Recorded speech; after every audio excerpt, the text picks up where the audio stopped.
Okay. Hello, people of YouTube land.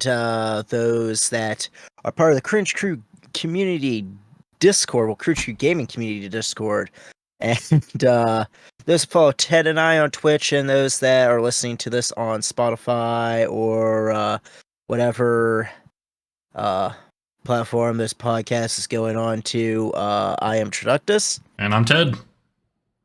And this is the Cringe Crew Gaming Movie Review Podcast, where we take a director's um, filmography and review it. We are on Stanley Kubrick, and we finally made it to 1980's The Shining. Can you believe that this is a book? God damn it. Yeah, this film is based off of Stephen King's 1977 novel of the same name. Obviously directed by Stanley Kubrick, based on Stephen King's The Shining. Released May 23rd, 1980 in the United States, and October 2nd, 1980 in the United Kingdom. Had a budget of $19 million and had a box office return of $47.3 million. It's crazy to know the, cultural references that still get made about this movie for it to have only made $47 million. That's kind of crazy.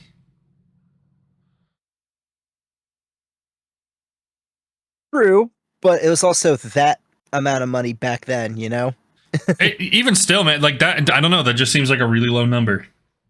But anyway, background and casting. We have Jack Nicholson as Jack Torrance, Shelley Duvall as Wendy Torrance, Danny Lloyd as Danny Torrance, Scatman Crothers as Dick Halloran, as the guy that runs the hotel that is at the beginning, but leaves, not like any of the ghosts. Stuart Allman is played by Barry Nelson, the guy that played James Bond, and I shit you not, in the 1950s Casino Royale. just one time. I want something to not be about James Bond. And by the way, that was actually unintentional. There's something else that's gonna annoy you. No, actually, no. It's gonna be something that he's gonna be through with. We have Philip Stone as Delbert Gravy, the previous caretaker, and then as the ghost bartender, Joe Turkel as Lloyd. The background.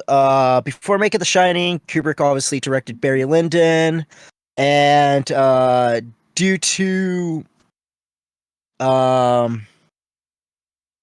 the box office disappointment that Barry Lyndon was, he realized that he would need to make a film that was commercially viable as well as artistically fulfilling. And Stephen King was told that Kubrick had his staff bring him a stack of horror books, and he planted himself in his office. And read them all, and Kubrick's secretary heard the sound of each book hitting the wall as the director flung them into a reject pile after reading a few pages. Finally, one day, the secretary noticed it had been a while since she had heard a thud, and thud of another writer's work biting the dust. At least she went to the check boss and found that Kubrick was reading Stephen King's The Shining. And he mentioned that there is something inherently wrong with the human personality. There's an evil side to it. One of the many things that horror stories can do is show us the archetypes of the unconsciousness, and we could see the dark side without having to confront it directly. Now, as for why Kubrick wanted to direct a horror film, he never did it before, was one, and also two, he was asked to direct The Exorcist and turned it down.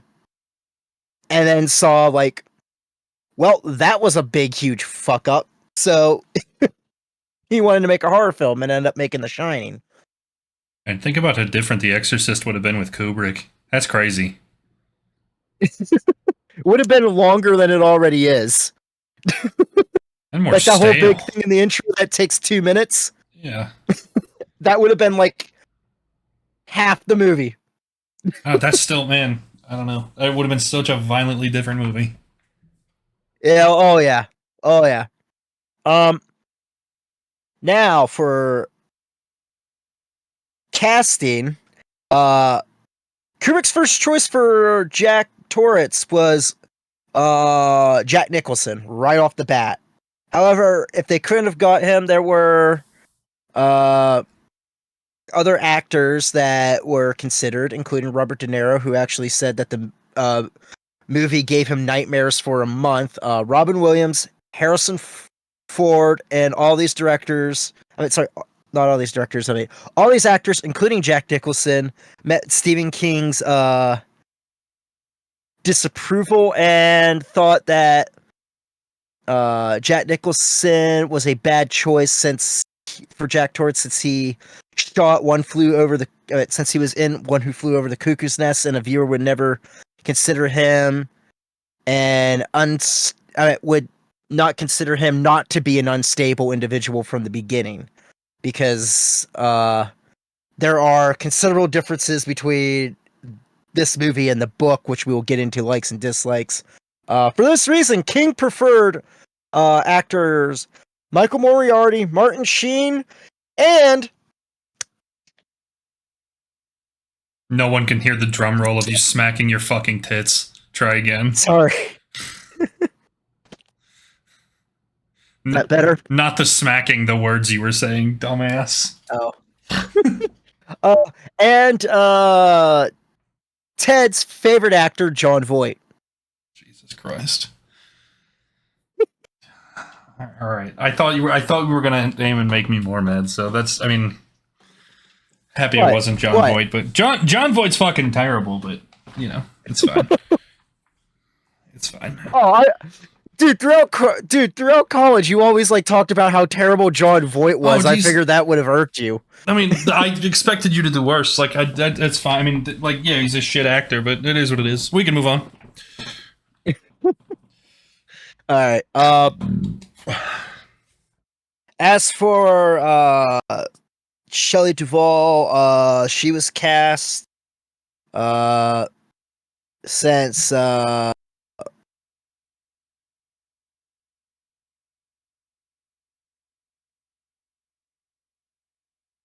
Silence is really great for podcasts. Yeah, sorry.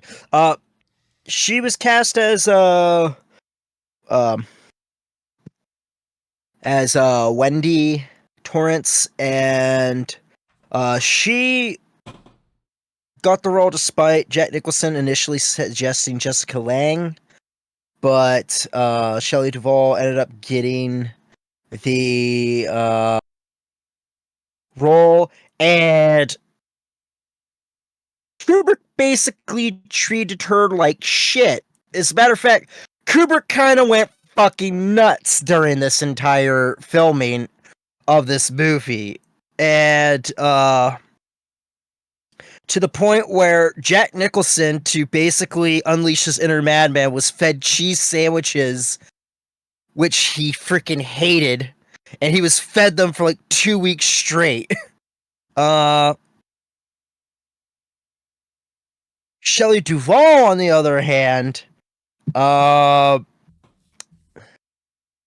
due to Stanley Kubrick thinking that she didn't act terrified enough, decided to torture her on during the set by having the cast not talk to her at all. He would not give her any praise, but would give all the praise to Jack Nicholson. He would make her take at least 35 takes, with the baseball bat scene taking 100 and so I think the exact number is 127 takes, which is the highest number of takes of any film according to the Guinness Book of World Records. And after that scene, she ended up with a hoarse voice, raw wounded hands, and severe dehydration, and she had to go underwent primal scream therapy due to how traumatized she was on set. Even to the point where she started losing her hair. Um, Stanley Kubrick defended his actions by saying it happens when actors are unprepared. You cannot act without knowing the dialogue. If actors have to think about the words, they can't work on the emotion. So you end up doing 30 takes of something, and still you can see the concentration in their eyes. They don't know their lines, and you just shoot it and shoot it and shoot it and hope you can get something out of the pieces. Despite all this, Shelley Duvall actually said that outside of shooting, Kubrick was actually very, very nice to her and had no ill will against him, despite, being like mentally tortured throughout the entire production of this set. Another fun fact,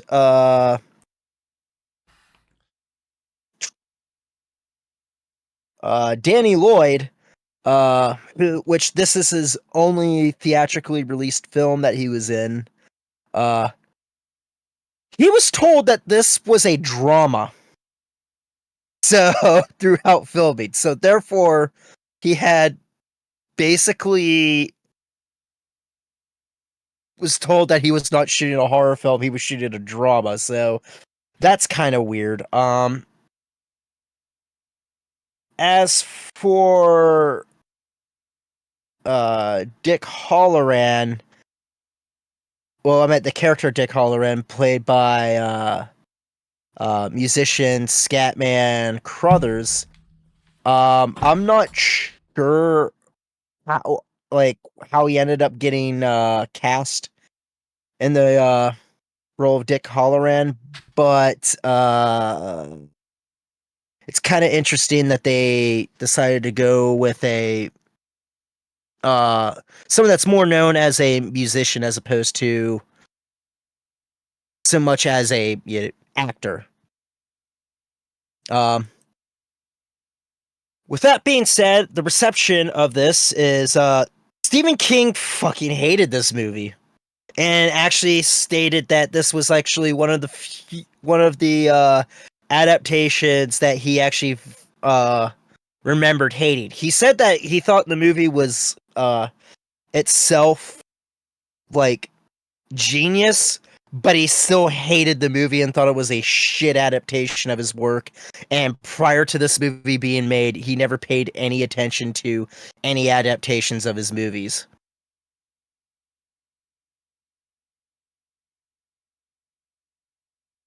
With that being said, I think Ted should go into the plot. Sure.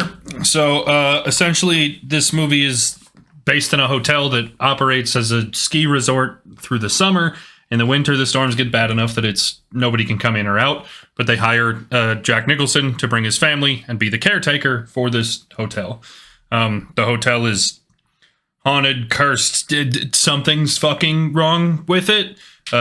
His family starts to see shit, and they all descend into madness. And then it's a horror movie, I guess, is the best way to break that all down.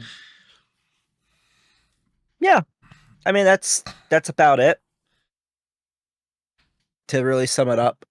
I want to start. We're going into. I want to start with dislikes today, Stallman. Right. I want to start with dislikes. Just because I think the line is shorter, and I think that if we start with dislikes, then our likes have more context. I think. Yes. All right. The set for the movie was. It was a positive, right? But the set was repetitive. You saw the same hallways and the same scenes several times when it was supposed to give off the vibe of it being this very big, very large hotel. I thought they could have used the space a whole lot better.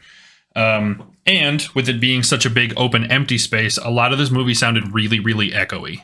There are points in time where that plays in well, but especially at like the beginning of the movie when it is like there are scenes based on dialogue and not an insane Jack Nicholson, that like it would be nice to have clear quality sound.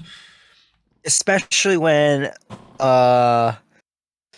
this isn't really a problem, I'd say, with the movie per se, but more so Plex, with the intro of Plex being loud as fuck. So you turn everything down and the dialogue is quiet and echoing. Yeah, it does. So you're constantly kind of. It does. It does fuck around a little bit. I'll be honest. But yeah, I just thought the echoiness of it was not necessarily great as far as utilizing the setting that they had given themselves.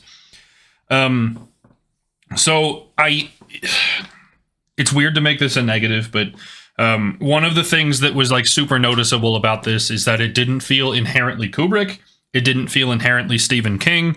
It was just kind of a weird blend of both of them. And you kind of got the shittiest parts of both outside of Kubrick dragging things out and telling stories in a way too long fashion.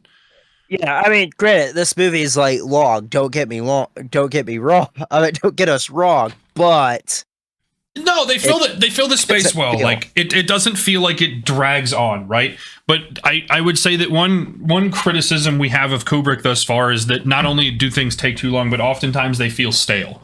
Like he's using the space, he's not filling the space, right? And this one, you still got some bits of staleness, like, you know, some shots that were maybe overexposed or like that were done in goofy ways that just kind of sat there rather than impacting you. And I will defend this one until my death. Stephen King's a shitty fucking storyteller. He has the best concepts for stories and then can't fucking write. So you know that there was like progressions of this story that Kubrick followed the book, or at least followed the general themes of the book, to have a very shitty way to tell what would otherwise be a positive story. You got weird parts of both of them rather than getting the positives of either one. And I think it really stands out that you can feel seeing both parts of that come together in a weird conglomerate fuck child. I also think that I'll explain this one a little bit better later, but I think Nicholson's descent into crazy is done poorly. I think I'll get to it in likes because I do want to talk about Nicholson some more, but I want to start by saying that the actual descent itself sucks. I think both ends of it are played very well. I think like the character and the acting are both very good, but there isn't really a clear line from stable and an asshole to insane. There's not a clear path from one to the other. It's just kind of there. Well, I will kind of make an argument when we get into likes about that because I would, while watching it, I was kind of thinking the same thing, but sitting at my job thinking about it, it kind of dawned on me why that is.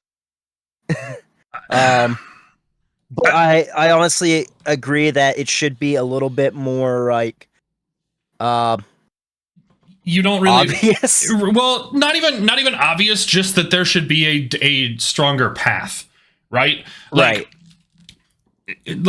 when you watch the new Joker movie, right? You watch all of the things that happen to him that build onto him becoming insane, right?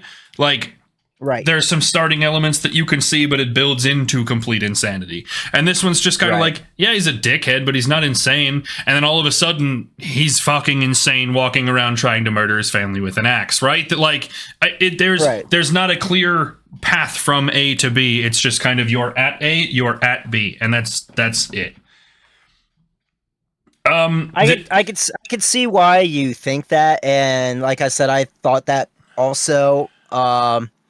I think it should be a little bit more clear of the point that I'm going to make for likes with like Jack Nicholson's character with that. The last one I've got as far as dislikes goes, it sits weird as a horror movie.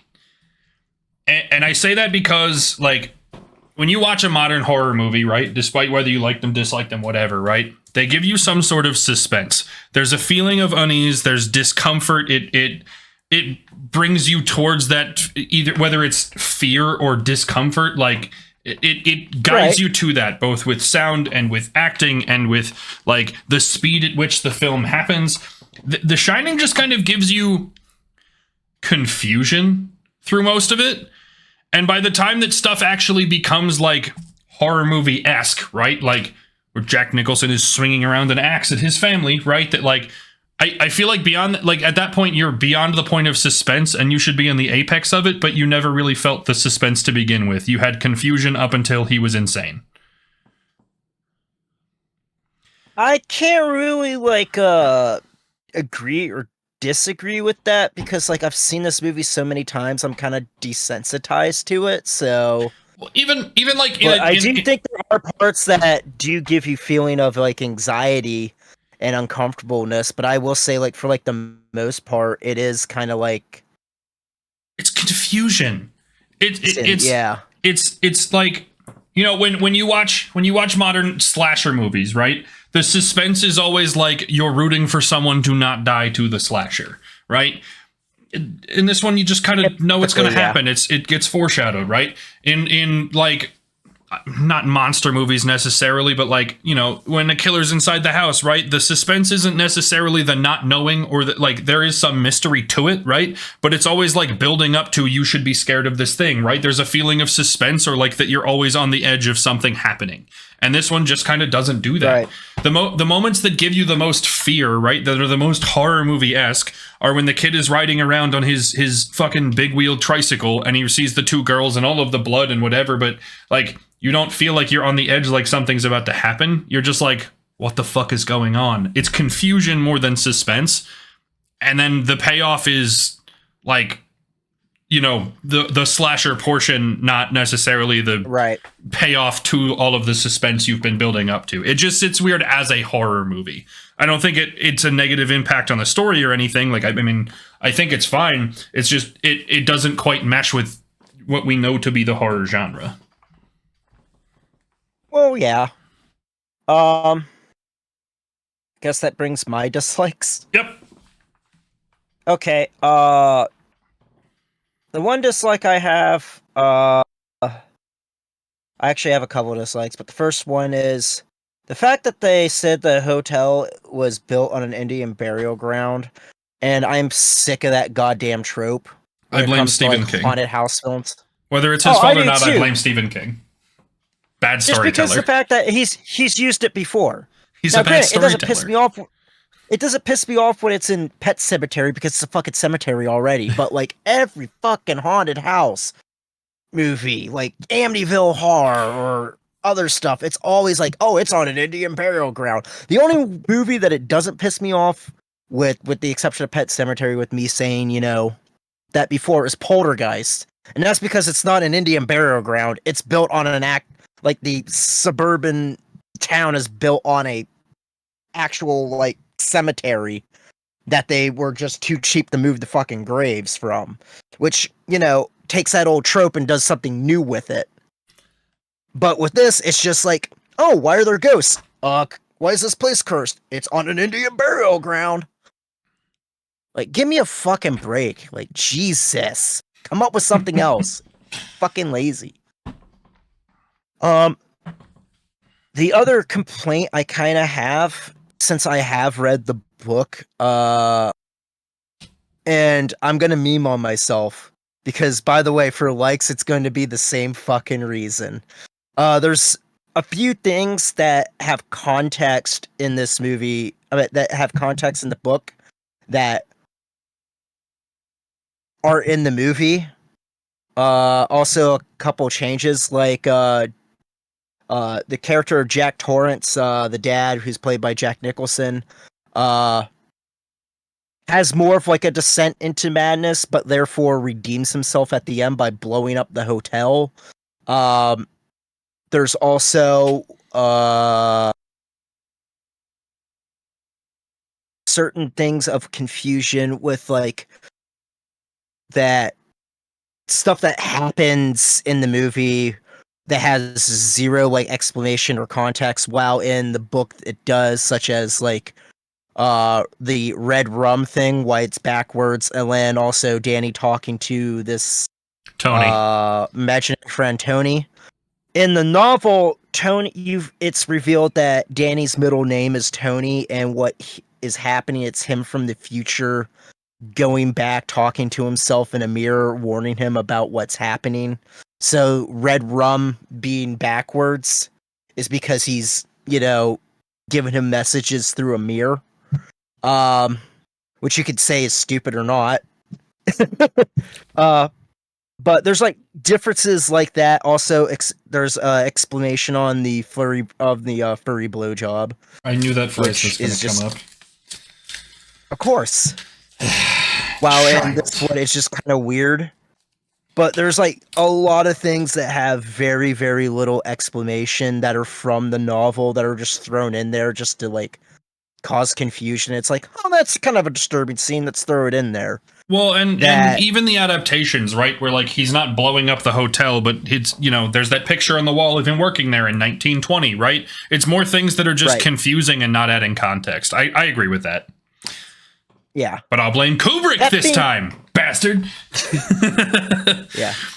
That being said, can we go with the likes? Yeah. Okay.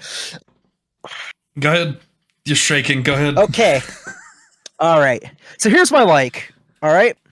I'm glad that a lot of things on this also don't have fucking context, especially the Tony thing, because Kubrick's The Shining and The Shining the book are two different fucking movies. I mean, not movies, but two different fucking stories. The story in that's being told in The Shining is a family that has went through trauma and is starting over and is actually genuinely trying to start over, but the spirits at the hotel are like, nah, fuck that, and decide to fuck with the family, and then all hell breaks loose. Kubrick's version of The Shining takes elements of that, and I have a feeling Kubrick's just like, I like the concept of this, but I think I see a better story in this.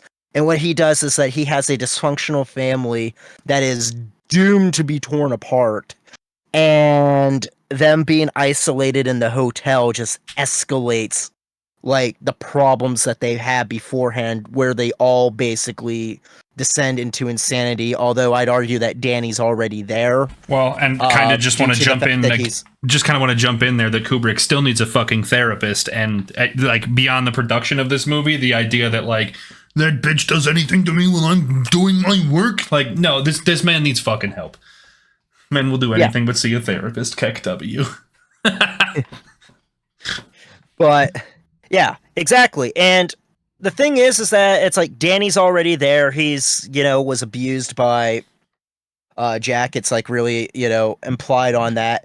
And I think like it's kind of also implied that might be the reason why Jack lost his job. And he's finally like got this job. He has fears of failing as like a writer and failing as keeping his family together, failing at becomes obsessed over not failing like certain tasks that he thinks he has to have. And then he just, like before he kind of has like the facade, no, I have my shit together, when he really doesn't, all from the beginning. And then he just finally loses control over like the insanity that's already there. And then at the end, like Wendy seeing all like this crazy shit happening finally cracks, and then because she's the last one that really sees ghosts. Like Danny already sees them, then Jack starts seeing them, and then finally Wendy does. And it seems like it's like a progression of like each person going like completely insane in progression. And the thing I really like about this is that you can actually make an argument that there are no ghosts at this hotel, that it's literally just them all fucking going nuts and hallucinating. You can, yeah, I guess. The only detraction I would have from that would be the cook that comes back and ends up being the only real victim, right? Where he's like, hey, don't go to that room, scary shit happens in there, right? And you have to think that he's like, there's never any indication that he's insane. So Right. I know that, but what I was saying was probably maybe the conversation between him and Danny happens in Danny's mind, and doesn't actually happen. He's probably just getting ice cream. And he just goes back because he's just like, well, he just kind of notices that Danny's like went through trauma and probably feels, I don't know, man. I guess it's possible, but I don't like it. Like it seems right. It seems less than plausible to me. It's possible, but I don't like it as a fan theory. I'm not a fan. But I respect That's it. fine. I respect it. Yeah, I mean, to me, it's just something I was just kind of thinking about and knowing that Kubrick's like was an atheist and wasn't really into like the supernatural stuff. I just can't like shake it like where he was thinking like, okay, I'm gonna take the supernatural horror film, but also make it scary for someone who can't suspend disbelief. Well, it made me think more that like the conversation between the two of them was not necessarily like dissociation, right? It wasn't like his own insanity. Right. It was more just like a really haphazard way to like explain Tony without giving more length and detail about where Tony came from in the book. Like right. If you're going to cut that kind of context out, then I guess that's an explanation for what Tony is.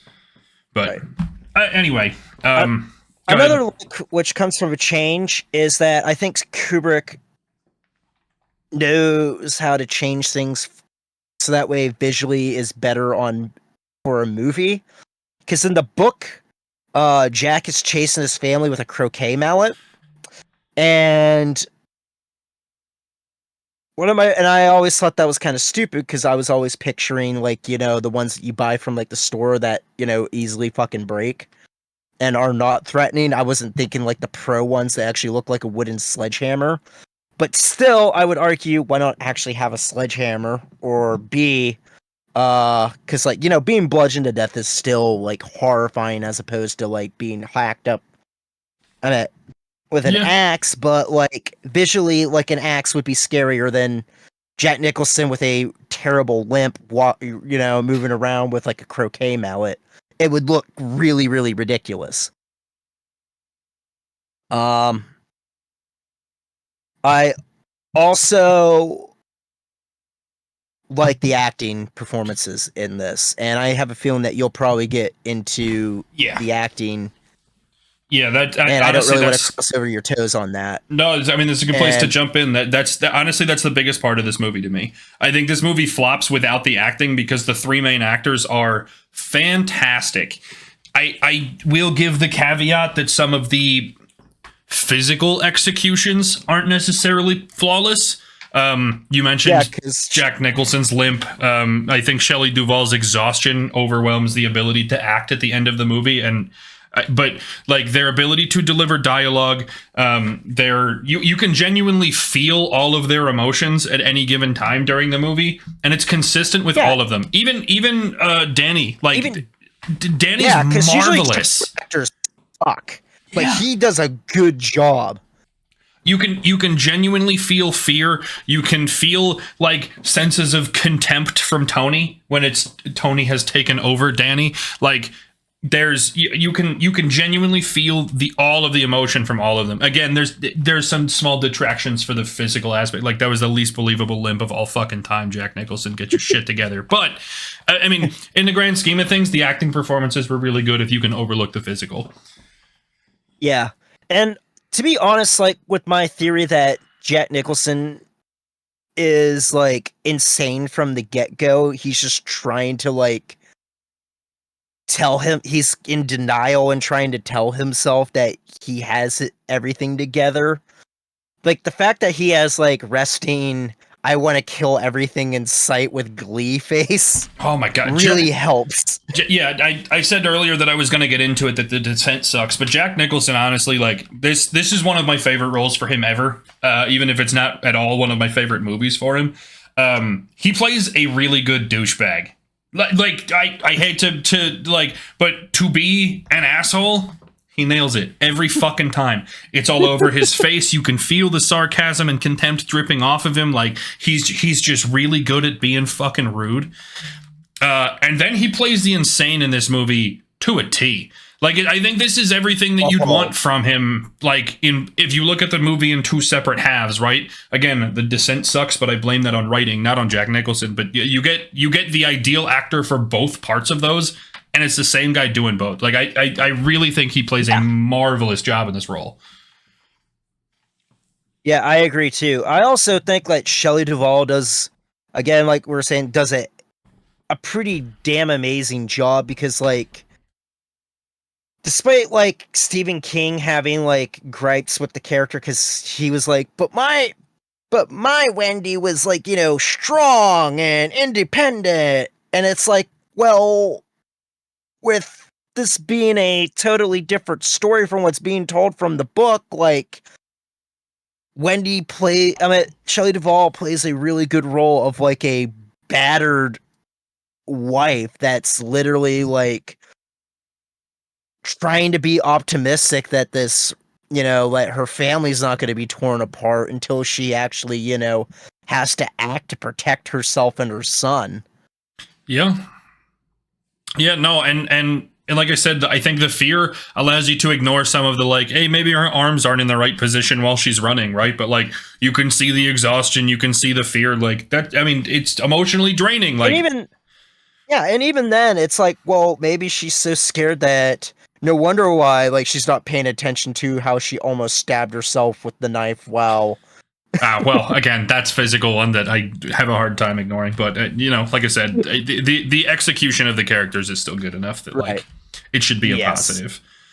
One thing for me too, while we're here, is that the camera work is always phenomenal. I don't think there's a bad camera shot in this movie, period. No, there isn't. We've talked before that like camera work is almost always like really intentional. So when they put you in a hallway or a cramped space, it's supposed to make you feel uncomfortable. When they give you a big open space, there's supposed to be like a sense of, you know, either distrust or something's looming or whatever. And I think like, while I had the detraction that like they didn't use the set well, the set that they did use, the camera work was fantastic. They put the cameras in the right spot every time. Especially the scenes where Danny's rolling around on that big wheel, which I have to say the sound design on those scenes is amazing. It's funny you say so, because the first time you see Danny on the big wheels hitting the hardwood versus the carpet actually didn't line up, and I was like, oh, that's just Plex, it's fine, like it's, you know, it's because of where we're watching it. But then the second time they did line up, and I was like, fuckers, make a better movie, the sound should match. Like, it just in my brain I went a little hostile. No, but yeah, no. I think that like what sounds they used and when, the way that the cameras followed people around, like the height of the camera was a big thing for me. That I for whatever reason, like it's something that's super noticeable to me. So Danny on his big wheel is a really great example that camera was really low to the floor. They weren't following him at like human adult height where it would be easy to carry a camera. I mean, the thing had to have been scraping the floor to follow Danny at the perfect angle, but it was matching speed, it was matching angles, it kept Danny in the same place of the frame. Like, I think they did a really great job. When they go to a big open empty room, it's not, again, really low, it's not at head level, it's like way up in a top view of the room where you can genuinely see the whole space. Like, I really don't think there was a bad camera angle in the whole movie. I agree. The camera work, the cinematography in this was amazing. Especially also the scene where Jack Nicholson's looking at a model of like the hedge maze, and then you see like it transitions into seeing like his, you know, wife and son in the middle of the hedge maze. Like, there's creative things like that. That's how like the camera just kind of like slowly zooms into that. That it's just phenomenal.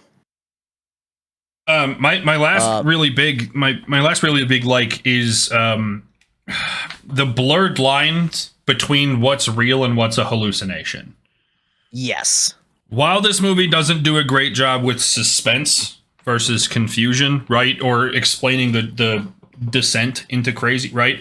I think the idea that like you can go on one camera shot from Jack Nicholson walking from an empty room into like a fully functioning lively bar He's having real conversations about real things that are happening around him, but you have to assume that they're all either ghosts or he's in some level of insanity, whatever the case is, right? That like they're not defining like now he's sane, now he's crazy, now this is real, now this isn't real, right? They didn't put a filter on the camera to tell you he's insane. Right. They just kind of blurred it so that you never really had a sense of what was going on.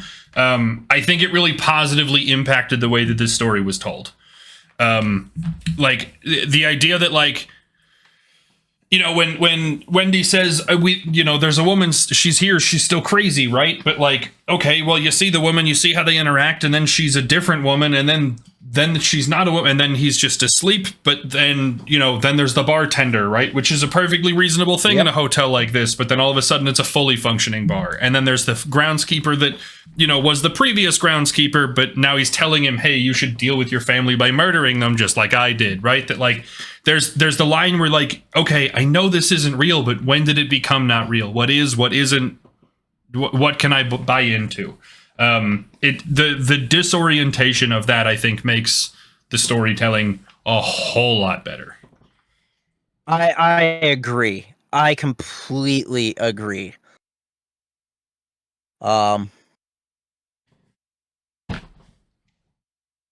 What was I also think even though the ending doesn't really have much context to it, that's like seeing Jack Nicholson in the picture, I think it's open-ended enough that you can actually like think about it. It's like, why was that ending picked like that, like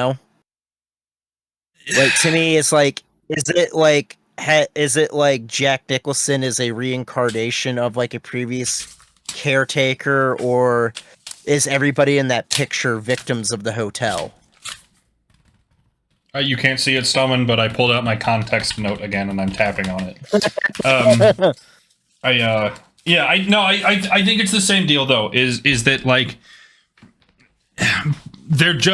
he's using the parts of Stephen King's story that are convenient to him. And then when he decides he's not using Stephen King's ending, he needs to do something to give you that same level of confusion or discomfort to not give you a wrap on the movie, but still make you uncomfortable. I think the ending is fitting for what the movie was, but I don't think that redeems it. I still think it's shit. I mean, I think what I would say is like it's creative enough to hold on. Yeah, Jesus H. Christ. And we are back from our technical difficulties here, and no, it wasn't any like ghostly caretakers or weird twins or anything that has to deal with The Shining. Just regular technical difficulties.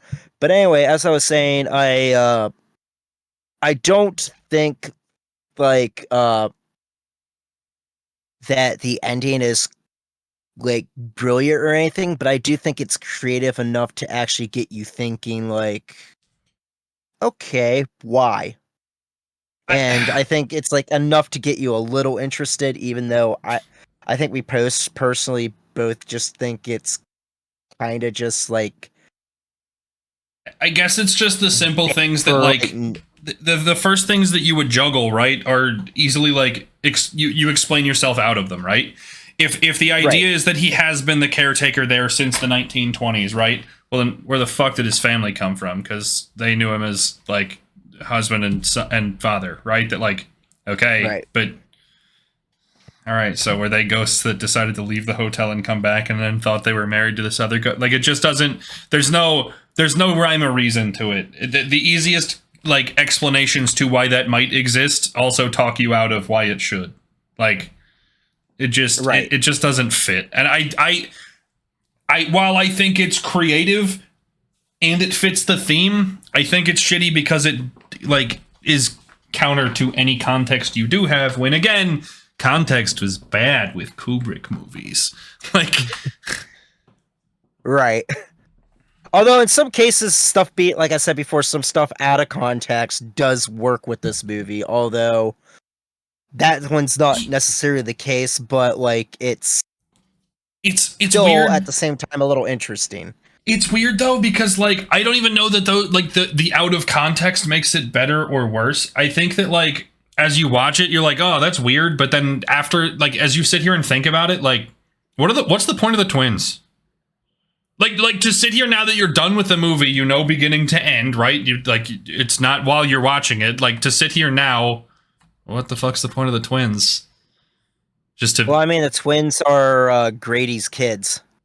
But no, my point is that like they're just they're just come play with us, and then he has this shocked face, and then they moved on, right?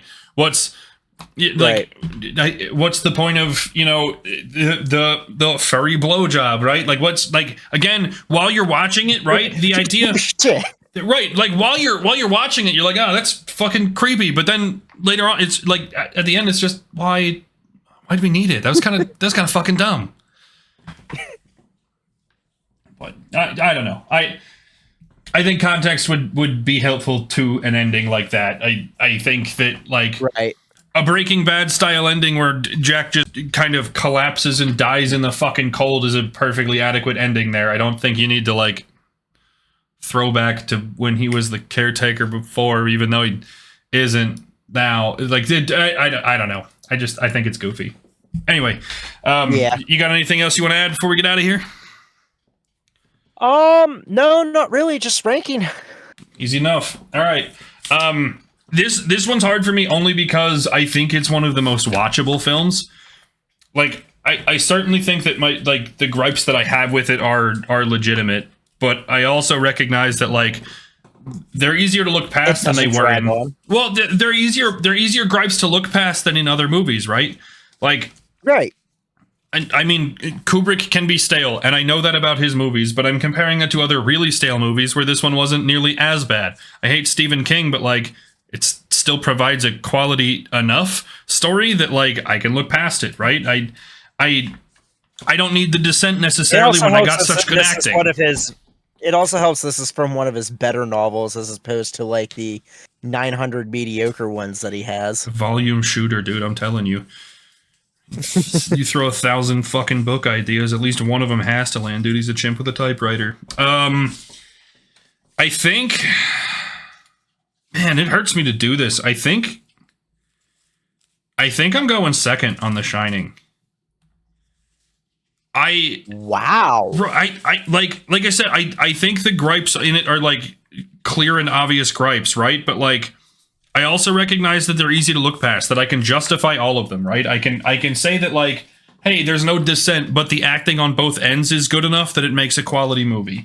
This one is super watchable, right? There's, like, I don't want it to be, like, second in the idea that, like, oh, this is a really great movie that I loved a lot, because I do think that, like, for all intents and purposes, it's way overrated as a horror classic, right? It's really fucking mediocre for that. But compared to what we've watched, I mean, like, my negatives with it are more easily overcome than they are in other movies. I don't like that it's there. Yeah, it feels wrong, but I like it.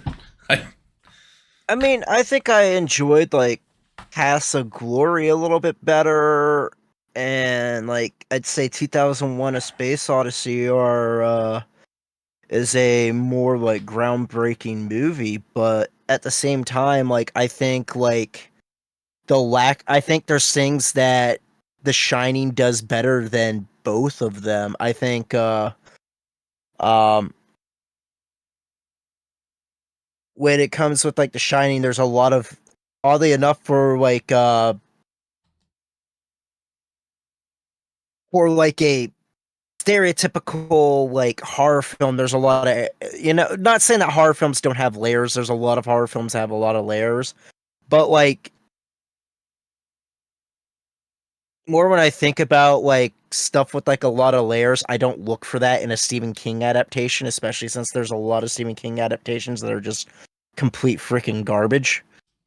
Mm-hmm. But typically they are very, like, black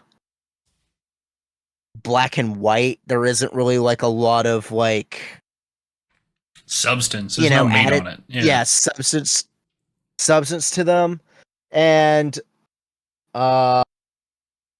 also, when stuff's out of context in this, it's not as jarring as it is in 2001: A Space Odyssey. So I'm going to put this between A Clockwork Orange and a 2001: Space Odyssey. So this is number 3 for me. Yeah, I just like as much as I know that 2001 is a better movie, right? Like, right. I also know that, like, okay, there's lots of dead space. It's very stale. It's like really slow and chunky and drags. And it's like, even though it is a better film, it was more groundbreaking. It was way ahead of its time. And I know that it was a better movie to compare them side by side. Like, it's less watchable than this one was. It pains me to say that, but like, I just, that feels like the right spot on my list. Yeah, I mean, same here. And it's not like I don't like The Shining. I think The Shining's actually all right. I think it's probably like in like the top 25 like greatest horror films out there. I think there's a lot of horror films that are better than The Shining, but I can think of a million ones that are worse. Especially in like, and when it comes to like Stephen King adaptations, like this isn't my number one. Like it will never be my number one pick, but like I could think of 1,000 like worse Stephen King adaptations that are worse than The Shining. You know, it's okay. It's good, but like it's good. It's like okay enough to like it's good. It's overrated for the shit you've seen about it for this to be a 43-year-old movie, right? Like. Yeah, I guarantee that if you've never watched this movie, you've seen bits and pieces like "Here's Johnny" or "Come play with us" or "All work and no play makes Johnny a dull boy," right? Like I know that there are things that you know about this movie, and I don't know that this would have ever been good enough to warrant that kind of support for it 40 years later, but it is really, really good. Yeah, and I also wonder if like we're just jaded because like it's so much ingrained in pop culture that we're just kind of like used to it. That also, I mean, that could be possible too. Like, I think it's an overrated film, but I don't necessarily know that that makes it a bad film. Right. That's all right. Well, as always, thank you for checking this one out. We post these every week when I have my shit together, and we watch movies every week in the Discord on Tuesday, so you can hop in for that. Pretty soon, we're going to end up stopping posting these so that we can watch and kind of cluster them all out at a later date. We're doing some horror movie watching that's going to take us and prepare us for October. So you'll still be able to watch movies in the Discord on Tuesdays, but we will also probably be adding a second day of the week as we get closer to October just to make sure everything fits. You can obviously, if you jump in the Discord and add yourself to the community events role, you'll be able to see all of that. If you're interested in more of our stuff, you can check out the rest of the YouTube and all the stuff that's there, as well as both of us on Twitch, Stallman at Traductus and myself at Ted Green Eagles. With that, next week is Full Metal Jacket. I'm pretty excited for that one. Yeah. So we'll see you here next week. Thanks for watching. See ya.